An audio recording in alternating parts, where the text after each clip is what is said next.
Todos los pacientes con TEP se dejan con anticoagulante. Sencillo.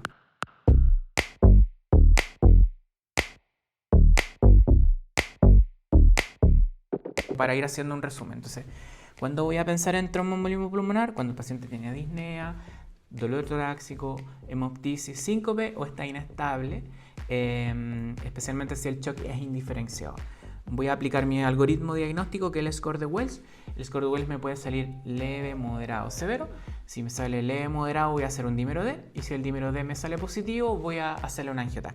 Si el dímero D sale negativo, descarto el TEP con suficiente poder estadístico, por decirlo de alguna forma. Y si el paciente tenía un riesgo alto, le hago el angiotac al tiro, ¿ya?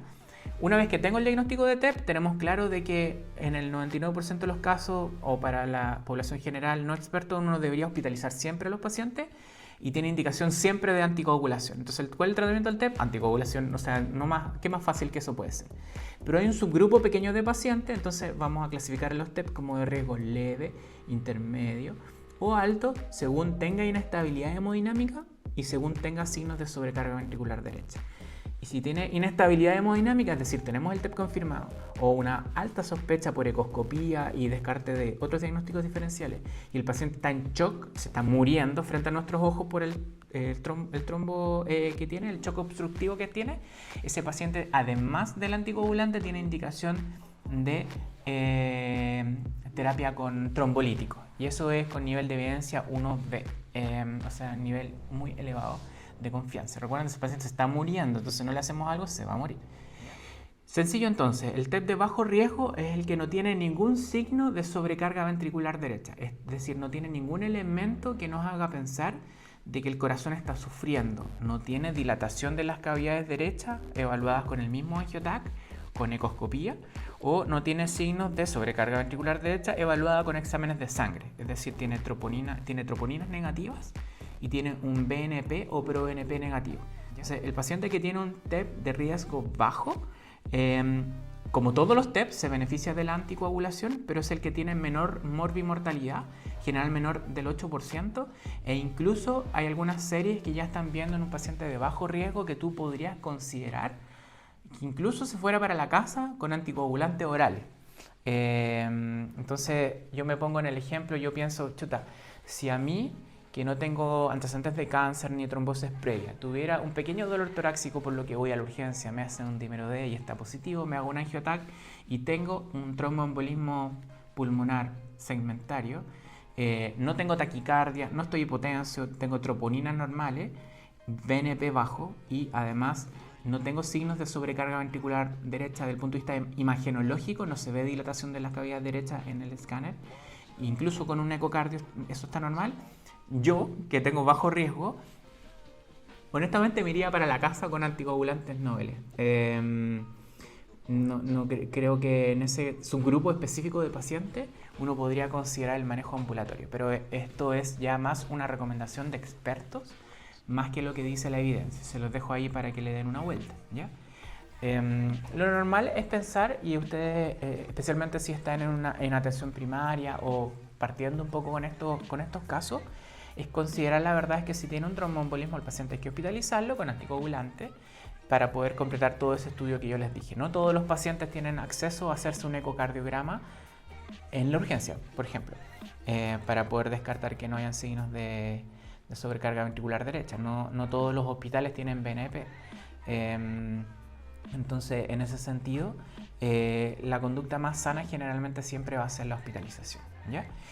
Y entonces ahí habíamos dicho entonces tres formas de clasificarlo. Entonces el TEP de riesgo alto es el que está hipotenso y en shock, y el TEP de riesgo bajo es el que no tiene nada, no tiene ningún signo de sobrecarga ventricular derecha, solo tiene el TEP, ¿ya?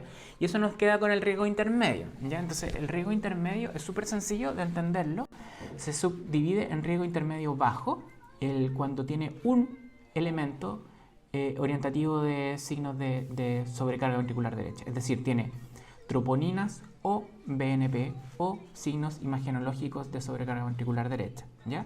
Tiene uno, y ese es un TEP de riesgo intermedio bajo, ¿ya? Y el TEP de riesgo intermedio alto es el que tiene dos o más, es decir, por ejemplo, tiene troponinas y signos de sobrecarga ventricular derecha en el escáner, ¿ya?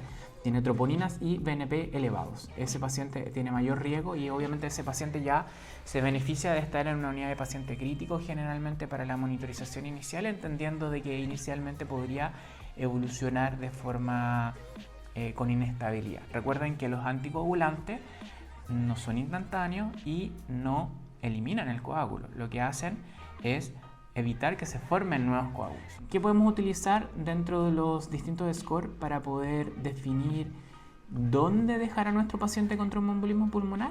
Hay un score que se llama score de PESI, Pulmonary Severity Index, y lo que busca es la mortalidad a 30 días según algunas cosas. Tiene historia de cáncer, es más de un paciente viejo, está medio hipotenso, está con fiebre, tiene alteración de conciencia. Entonces hace un score y el score te permite decir que este paciente tiene un riesgo de mortalidad aproximado, no sé, pues de 10% a 30 días. Y ahí uno con esa información podría tomar una decisión, no, mejor este paciente lo dejamos en una unidad de telemetría, una unidad de intermedio. O no, este paciente tiene menos de 8% de probabilidad de morir de su tromboembolismo, entonces mira, puede ir a sala básica con anticoagulantes, mientras lo ven los demás especialistas.